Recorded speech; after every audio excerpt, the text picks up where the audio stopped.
Welcome back, YouTubers. This is Galactic Storyteller. Today is September 12th, 2018, and I have a very special guest with me today. His name is Paul Adams, but you may know him as 444Age. He's made several comments below in the various videos. If you click on his YouTube name, it'll take you right to his channel. I wanted to spend some time with Paul because he is very well researched. He has an interesting background. He's been a member since he was 17 years old, a member of the Mormon Church. Since he was 17 years old, but recently he has gone through his own research, trying to search for the truth. We are going to be talking today specifically about the LDS Essays that they have recently put out in the last couple of years. And we're also going to be going over a class action lawsuit, which he is spearheading. So welcome to today's show, Paul. Thank you, Madeline. It's so nice to be with you, and I appreciate you having me on. Sure. It's really good. Let's get started today. Tell me a little bit about yourself. You can start at the beginning. You do have an interesting background. Well, let's start off with a flourishing beginning. My parents met in Greece. They married, and then they moved to Egypt, where I was born in Cairo. We lived there for 5 years, and then due to the Suez Canal crisis, we moved to Lebanon. We lived in Beirut for 3 years, and there we had more civil unrest between the Muslims and the Christians. We had our building bombed, and we had to move. We moved to Athens, Greece. So after 3 years in Beirut, we moved to Athens, 3 years in Athens. And then we decided to move to Canada in '64. We moved to Canada. I was born in '53. And I did most of my growing up in Canada. I've also lived in France, Switzerland during my mission in '72, '74. I've lived in the Bahamas for a year. I've lived in the Philippines for 3 months. And I married an American at one point in the year 2003. And now I'm in California. This is where I am. Okay, so just a quick rundown. You converted when you were 17, you served a mission, and you were married in the temple, correct? Correct. I served a mission a year and a half after my conversion into the church. And in the mission field, I should add, I was a district leader in all the towns I served except for the first one. Had many wonderful experiences, spiritual experiences, seen miracles, paranormal experiences, which we can talk about another time. But all in all, it was a good experience. I can't say anything negative about it, you know.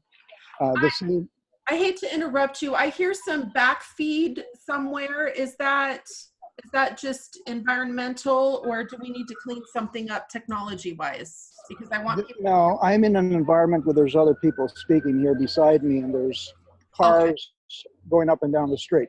Okay, all right, carry on. Yeah. So, ditto for any experiences I've had in the temple. They've all been wonderful experiences. Ditto for my experience in leadership positions. I've held every imaginable calling and award that a man can possibly be called to, except for in the bishopric. And that also included 3 years as a maintenance guy for the stake center. And I love to serve. I used to tell the saints, my brothers and sisters, you've always wanted to wipe the Savior's feet with your tears. Why don't you come and help me clean the building? And they would come.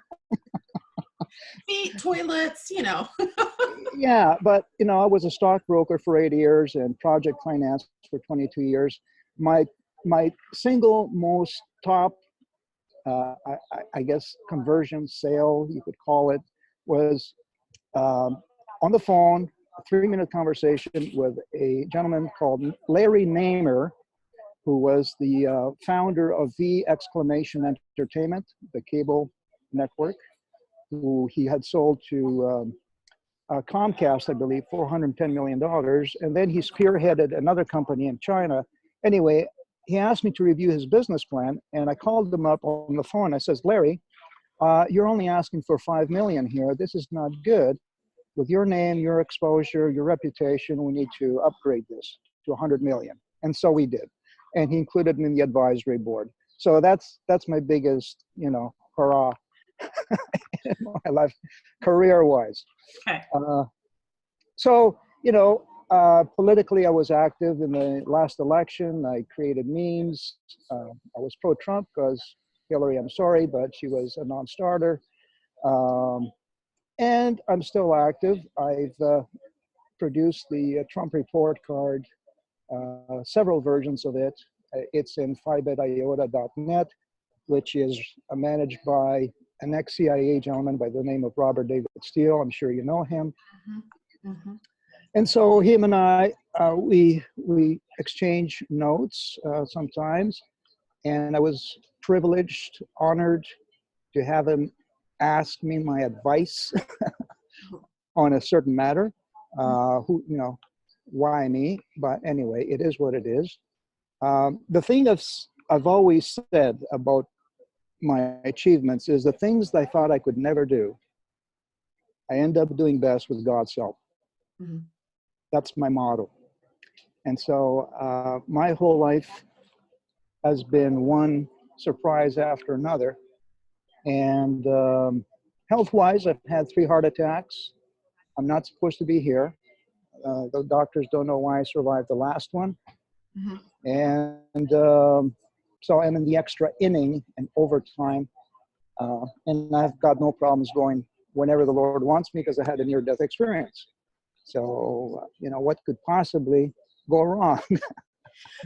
So the biggest chapter is yet to come, because we're going to talk about the class action lawsuit in just a minute, but as of April 1st, your life changed dramatically, correct? I was watching General Conference. I was in my 53rd read of the Book of Mormon. Incredible. Chapter a day since 1987. I think I know the Book of Mormon. I was not interested at all in digging up dirt on the church. I was a true blue Mormon. In fact, back in February, I had just given a gentleman from Kenya 2 sets of Books of Mormon, one in Swahili and one in English. And I asked him to read and ponder the Book of Mormon. You know how that goes. Mm-hmm. So on April the 1st, by happenstance, by just accident, synchronicity, the Lord's will, you want to call it, I don't know. I stumbled upon Jeremy Runnels about the CES letter. Mm-hmm. And that triggered me. I also watched his excommunication, the way he was treated during that hearing. I was floored. And so when I dug up the gospel topic essays, which is really a misnomer for the low down ugly truth, I realized that I had been conned. First of all, I realized that the Book of Abraham was a hoax, that I had never thought of it as being a hoax. I always thought that the papyri were authentic papyri, the Egyptian papyri, and then to realize that no, they're just funeral texts. And to hear also Jeffrey Holland in a BBC interview say that I don't care what was on those papyri as long as they were translated into Holy Scripture. I don't know. What alternate universe do these people live on? How can you take any text, which could be, dancing instructions, a cake recipe, and say now it's Holy Scripture because somebody translated it? And then I find out that it wasn't even translated using the hat and stone trick. I mean, why aren't you consistent? At least use the hat and stone trick. Right. So. Oh, you know what? Let's see here. And I didn't plan this. It just happens to be sitting right here. What we're referring to, folks, is this. Uh-huh. Now, just for the record, you're not shown this in church. This is No. not in your manual. No. This is. That is. Yes. And That's it's deliberate. It's a deliberate fraud because they want you to think that this is really what happened. Okay, it's in the case, so I apologize about that. But the reality is, folks, he was a seer stone reader. He was a peep stoner. Go ahead. When I was taught the discussions by the lovely missionaries, I was given to know that he used the Urim and Thummim, and he translated those golden plates by referencing the gold plates, right? That's what I taught on my mission. That's what the missionaries are now teaching the world. There's 60,000 missionaries. That's what they teach. You know, that's narrative. And what's really interesting, Madeline, is that in 1992, Russell M. Nelson gave a talk on the translation of the Book of Mormon to mission presidents. And in that talk, which you can find in the Ensign, in the 1993 issue of the Ensign, I can send you the link later, he talks about, first of all, the Urim and Thummim being reposed with the gold plates for the specific purpose of translating the Book of Mormon. That's what they were there for. And in the same article, 2 paragraphs further down, he discusses the stone and hat trick. So, so what are we supposed to believe here? You know, this is complete cognitive dissonance when it comes. If I was a mission president and I heard, you know, the head of the quorum of the 12 tell me that there's 2 versions of the translation, I would be, which one am I supposed to teach? Mm-hmm. So the gospel topic essays are really the low down ugly truth that is kept under wraps. That's fraud number 1, because I stumbled upon them. Mm-hmm. Fraud, As did I. Yep. Fraud number 2, and I've talked to all kinds of lawyers about this, and they realize it's fraud. There's not a way to put it into words, is the fact that the church has taken the liberty, the prerogative, through its historian, Stephen E. Snow, and has announced I call that— him Elder Stephen E. Snowjob, by the way. So, perfect. we're going to go over his statement and see why that is. So go ahead. I mean, you can elaborate a little bit more on this. We're going to dissect his pronouncement, but essentially what he's saying is these now gospel topic essays that are in the website are not to be discussed in gospel doctrine classes, Sunday schools, sacrament meetings, stake conferences, general conferences, definitely not in missionary discussions. Won't work. But what they want to do is they want to slowly release these truths through institute and seminary classes so that they can inoculate the younger generation. And he uses the word inoculate as his preferred term. He says, this is my way of using inoculate to help, I guess, acclimatize the younger generation to these truths. And my question to him would be, what version of your history do you expect these young people to teach once they're out there in the mission field? I mean, they've already assimilated your gospel topic essays, which are diametrically opposed to your sugar-coated, doctored version. Mm-hmm. Which of these 2 versions do you want these young people to teach? Do you expect them to just fly off into the sunset and, you know, I don't understand their thinking. I really don't. It's funny you just mentioned that about inoculate, because when I was looking at this, and we're going to start from the beginning and take it piece by piece, but I want to address that real quick. Let's see where it says, and this is from Elder Snowjob. The 12 in the first presidency, they have signed off on these answers. Now, curriculum and seminaries and institute can safely weave listen to the wording, weave these essays into a future curriculum to, in a sense, inoculate is the word I will use for a bit of the rising generation. That is to make immune. They're deliberately trying to make immune the truth. They don't want them understanding and feeling like this is a big deal, which it really is. So I take exception to that word.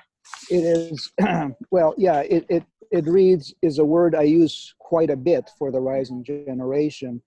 And then he goes on to say, so they can learn a little bit about these things without being totally shocked when they hear them for the first time. Well, Stephen, excuse me, but, you know, I would have been totally shocked if these things were presented to me during the missionary discussions when I was taking, you know, the discussions for the first time when I was 17 years old. And I think anybody would be shocked. Any person inquiring about the church right now would be shocked to hear about these things. So, yeah. I'm going to start at the beginning if you don't mind. We're just going to whiz through this, but I want to stop at a couple of points. We're going to pay attention to the wording, and I want your take on it. So starting at the beginning. Woven into the story, the history of some of the issues that sometimes rise associated with the church history and our doctrine. We try to cover those with some essays, which are linked to LDS.org under Gospel Doctrines, under Gospel Topics. Now, he goes on to say that they include such topics as race and the priesthood, polygamy, the translation of the Book of Mormon, and so on. I'm going to keep going on. I lost my place here, but he says that we have placed them in a place that is not obvious. You basically have to know where to look for them. Correct? Yeah, they will not go out of their way to point you to these essays.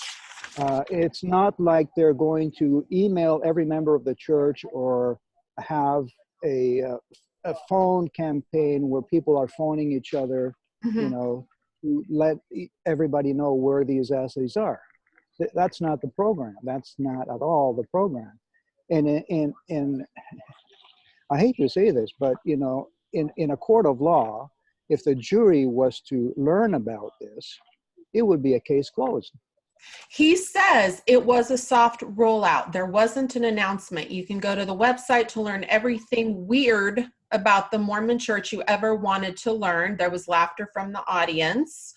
But we have some people struggling with the issues. We were losing young people particularly, and we felt we owed a safe place for people to go to get these answers. They were deliberately kind of placed in an existing database so they wouldn't. So he's telling you, we deliberately put them aside. You're going to have to dig for it. If you want to know the truth, we're being upfront in a roundabout way, but we're not going to expose this if we don't have to. This is damage control is what he's saying. Absolutely. This is, I mean, you don't have to dig too far to realize that they're trying to cover their behind. Because if somebody challenges them in a court, the topic essays out in plain, well, hidden in plain view, you could have researched it more. Okay. Essays are 3 levels deep. It's not like when you go to LDS.org, the first thing that hits you is the LDS essays. You have to go 1, 2, 3 levels deep to find them. Yes. So yeah, they're trying to cover their behinds. It's not going to work. If anything, they're incriminating themselves with these statements.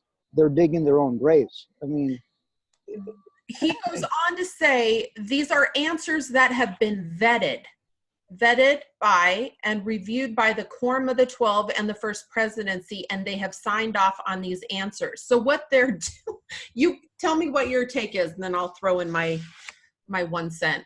Well, this is Santa Claus certifying that Santa Claus is authentic. This is where the last person to be the arbiter and the judge of what is authentic and what is not, acts as the last arbiter. This is a case of, let's pretend that we have the higher moral ground, you know, even though we have in those gospel typic essays, the narrative that Joseph Smith had 9 different versions of his first vision, and you know, that throws the whole story out the window, because without the first vision, what do you have? You have nothing. And we know Russell M. Nelson, we know Gordon B. Hinckley have said in so many words, if the first vision is a fraud, the rest of the story is a hoax, a fraud. You can throw it all away. And it is. Yeah. It is. Vetted is a code word for altered, sifted, Vetted, altered. filtered. Yeah. Yeah. In one interview on YouTube, you'll see him talk about how the church history department uses historians outside its department to vet stories, but these are nevertheless LDS historians, okay?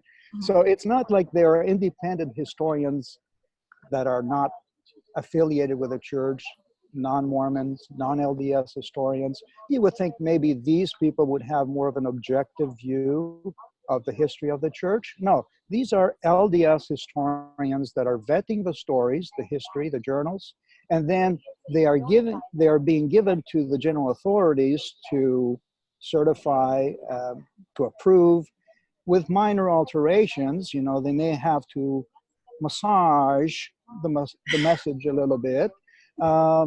That's what vetting is. And then they publish them. They publish them as the gospel truth. Okay? You know, I took a look at that link that you sent, and I'm going to include in the description box for you viewers the clip that we're talking about right now. It's only about a 3-minute clip. Yeah. Okay. Now, there's a portion there when I watched this several times, and I went back and I was looking at his body language. At 113, he says, "We're very pleased." And this is when he's talking about that. He said, "We're very pleased." And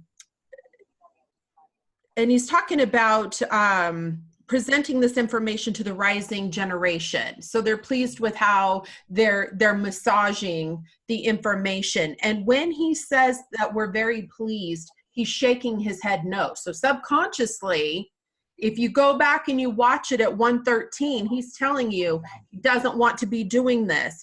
Now at 231, when he goes on to say, when he continues on, because it's a short clip, when he's talking, you can see the left side of his mouth. He closes his mouth and he pulls it up at the side, and that is contempt. So he feels contempt for having to even address these matters. They don't want to do that. So again, folks, 113 and 231, this man feels contempt for having to address the truth. So they are doing it in a softball way to try to minimize the damage that they're deliberately perpetrating on the members and on the world. I couldn't agree more. I think you hit the nail on the head. When I first saw that video of him, the only image I could associate it with is a wolf in sheep's clothing. This was just the tonality of his voice, the 3/4 look into the camera, which means I want to hide my half of my face to you because I've got something hiding here. I've got to keep it under wraps. So I'm just going to expose half of my face into the light instead of being full view. You know, if I got something to say to you, I'm going to look straight in the camera and I'm going to talk to you. That 3/4 glance and the things you picked up, of course, just add to that. It's funny you mentioned that, because that was my initial thought. He's talking out of the side of his mouth. Right. You're right. dead on. Right. So, look, here's the bottom line. Net. I mean, you don't even have to look at him or listen to him, or even look at this preamble here that we're discussing. his commentary. All you have to do is look at the actual gospel topic essays. If you pick them apart, there's 4 of them. Joseph Smith being married to 40 women, that's a problem. And he did it in 1833, 10 years before polygamy was instituted in the church. Mhm. That he married 11 of these women who were teenagers, as young as 14, big problema. That he married 11 women who were already married to productive, healthy, living men. And some of them he cajoled, he threatened with eternal damnation if they didn't marry him. That is very cultish, satanic. So then if you go to, already talked about the Book of Abraham, we talked about the hat and stone trick to translate the Book of Mormon. And then when you get to the first vision, that first vision, it has 11 different narratives, versions, and he didn't record his first journal entry until 1832, 12 years after the 1820 vision. And in that first entry, he talks about having seen only Jesus. No mention of Jesus and the Father. In other accounts, he talks about having seen 2 personages. He doesn't describe the personages. That's all you need to know. That's all you need to know. And you can throw everything else out the window. Had I been told that there were 9 different versions of the first vision when I was investigating the church, I would have shown the missionaries out the door. And that's why they don't give full disclosure. Because my husband and I have talked about this several times. And I had a listener send me a clip, an animated clip of some missionaries that show up at an investigator's house, and they just Adam God theory her and polygamy. I mean, they just put it out on the table, and the investigator, in an animated way, after a couple of minutes of questioning and hearing them expose everything, slams the door. And that's exactly why there's no full disclosure. No, there isn't. There isn't, and there's not going to be, because there's too much at stake here. Those stakes are very high. Very, very high. And they know it. They know that this is a huge cash cow that they've got as far as a 501c3 tax-exempt corporation that needs to be propped up and kept afloat at all costs. People like me who are making waves about a class, I'm a thorn in their side, because if, and there's probably other class action lawsuits being formed right now, it's not the only one, but if a class action lawsuit sees the light of day and it's won in court, it sets a precedent. It opens up the floodgates for more class action lawsuits. So that initial class action must be stopped and,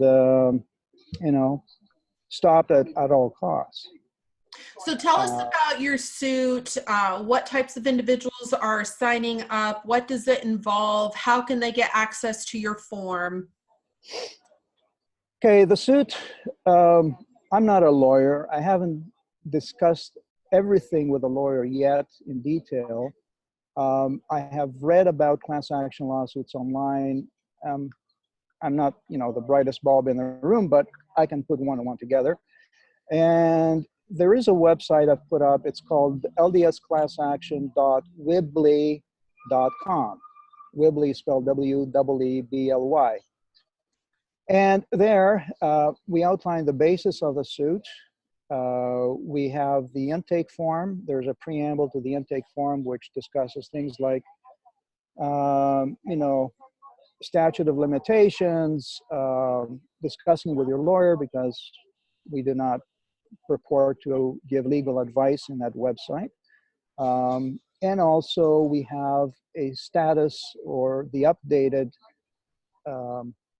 graphics of the class action on a weekly basis that you can check out. We can show you geographically what's the distribution of plaintiffs in the United States. We have 2 in Australia, 1 in Ireland so far. We also break it down per claims. 30 people want tithing refunds. A couple want generational tithing refunds. We have punitive damages for being associated to a criminal organization. Other reasons for the punitive damages. We have one person claiming damages for having been associated with an organization that caused them ecclesiastic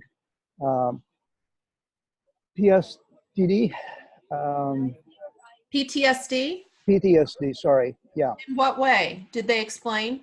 No, they didn't explain. Okay. But I think it has to do maybe with a cognitive dissonance, with the maybe past incidents where their personality may have been affected by emotional abuse.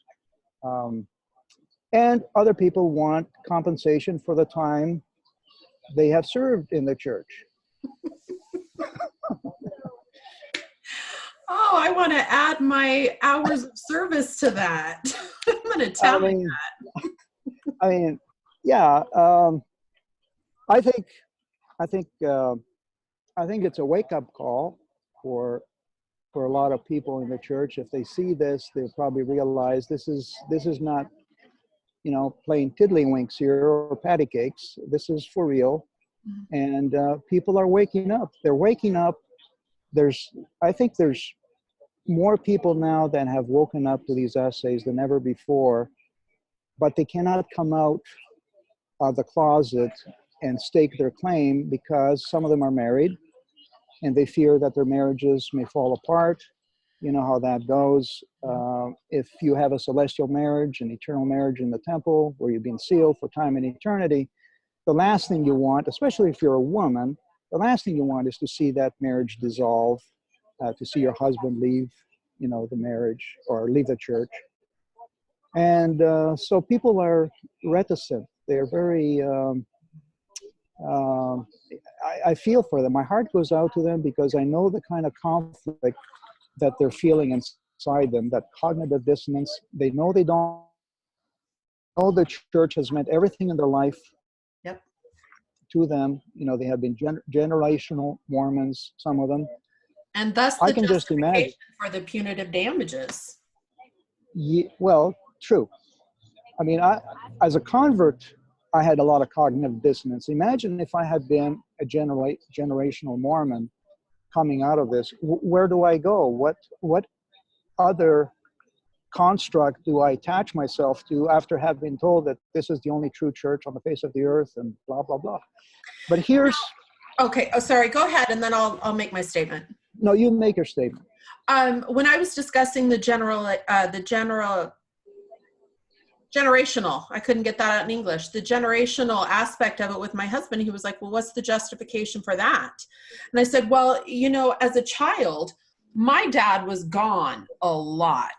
He was doing his high council meetings. He was always with the missionaries. He was always here, always there. So not only did we have absence of dad in the home because he was working, we had absence in the home because mom was running this for a relief society or dad was running this. You have tithing, that instead of using that 10+% for supporting the kids, maybe little Johnny can only play soccer instead of doing karate and soccer because the church is getting their dues. So not just the financial and the emotional stuff, but now you have the families are forever BS that has just been deflated. It's been debunked. And that's devastating for a person to realize that, things on the other side are not what you've been told. And that dashes your spiritual hopes in a way that the church has built up to a level that can't be surpassed by any other religious organization. Absolutely. Families, so that's devastating when you realize that is gone. And as a woman who went through divorce with 3 children, I was told by my bishop, if I bothered with a celestial or a sealing, a sealing divorce, that my husband would automatically get the children and that I would not have celestial claim to them. Yeah. And that was so painful for me. So I understand you know, this type of claim. And I think the church needs to be held accountable for this type of damage that has gone on for many generations. Oh yeah, it's devastating to a person. It is. I mean, your whole identity, your whole worldview, your construct is based on your beliefs about the church, about the gospel. So the uptick here is that the reason, and this is now getting into philosophical, theological matters, but the reason a lot of people are drawn to the gospel principles, the gospel as presented to them by the missionaries, you know, the plan of salvation, pre-existence, progression, eternal progression. There's a reason for that. We have an affinity for that. You know, when I was first presented with these truths, they felt familiar. They felt like I had heard about them previously in some other realm, some other, you know, place and time.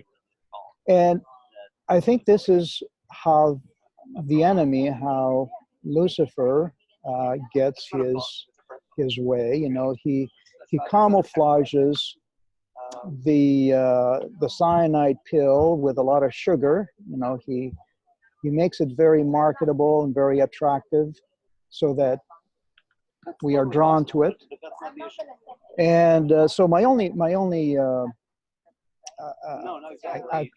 I shouldn't call it advice, because I don't want people to be following me, Paul Adams. Okay, I'm not the guy. I'm not your guy. Your guy is up there. Connect with him. Okay. But the only I guess suggestion I could make is that you take a look at these principles that you were taught, and don't throw the baby out with the bathwater. It's one thing to believe in truth, and it's another thing to believe in truth that was embedded in a false construct, okay? Because the whole construct of the church has been based on lies right from the get-go.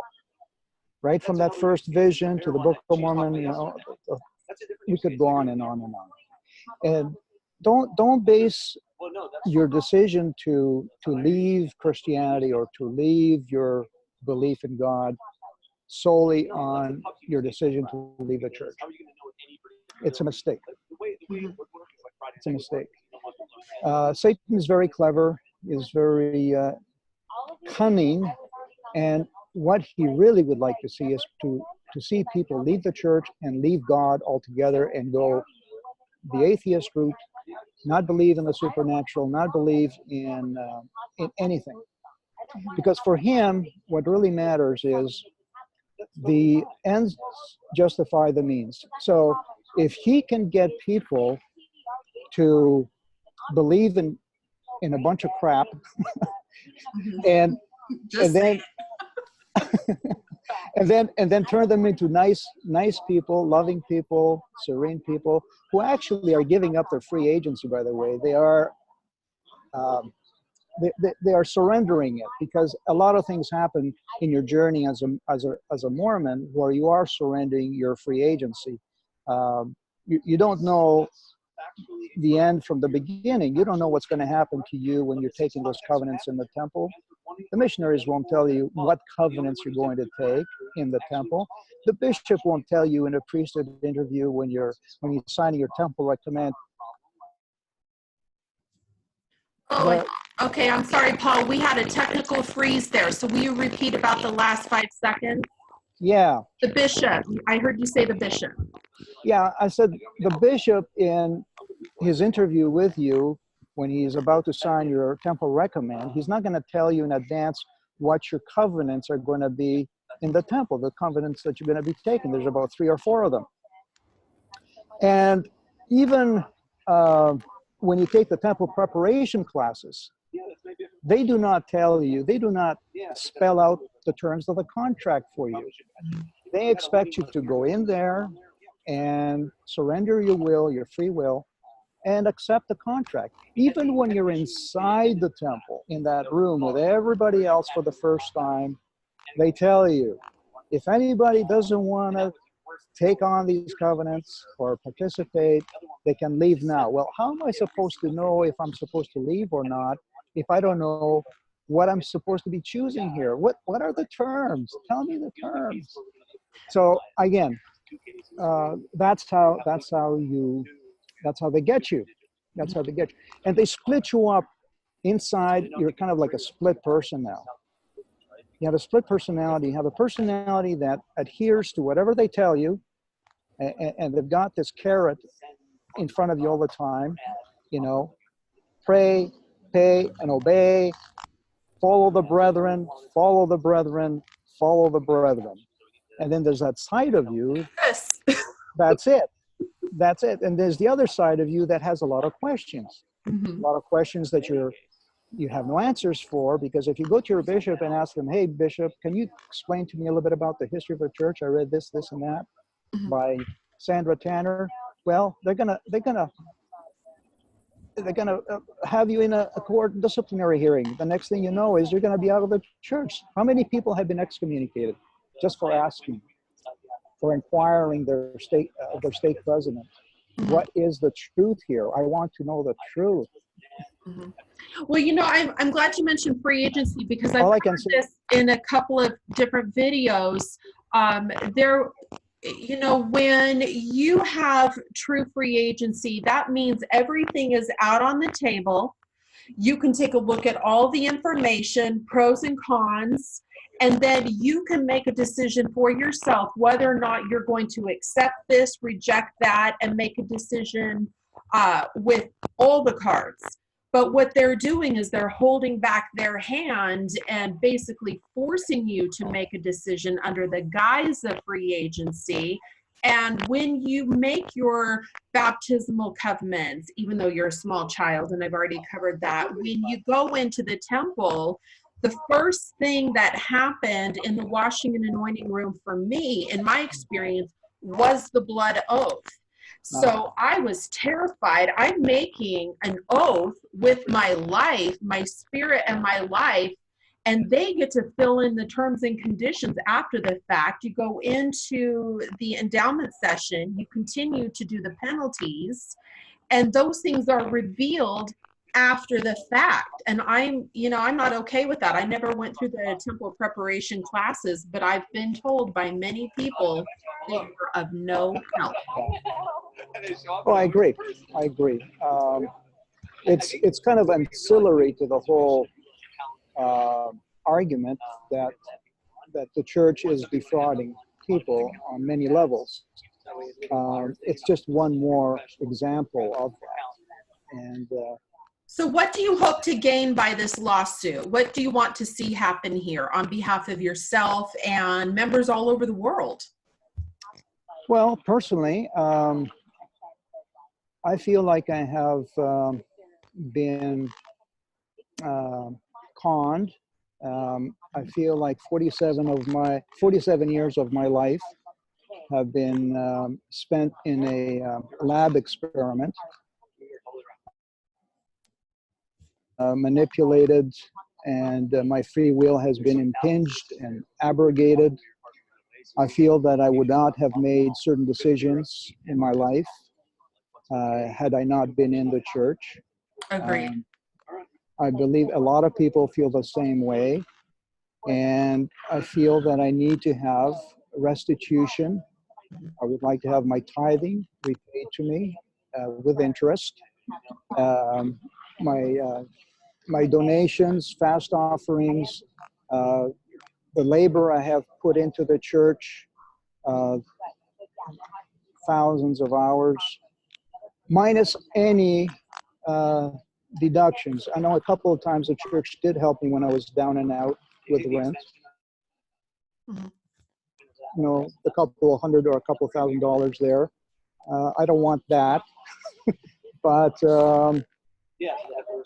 all in all, I think everybody else feels the same way. They feel like they've been conned, they've been duped, that they are owed something, that they've wasted many years of their life,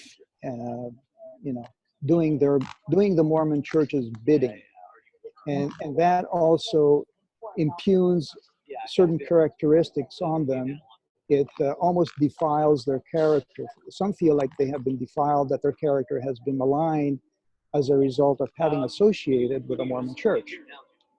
I will not go that far, personally. Others are going that far.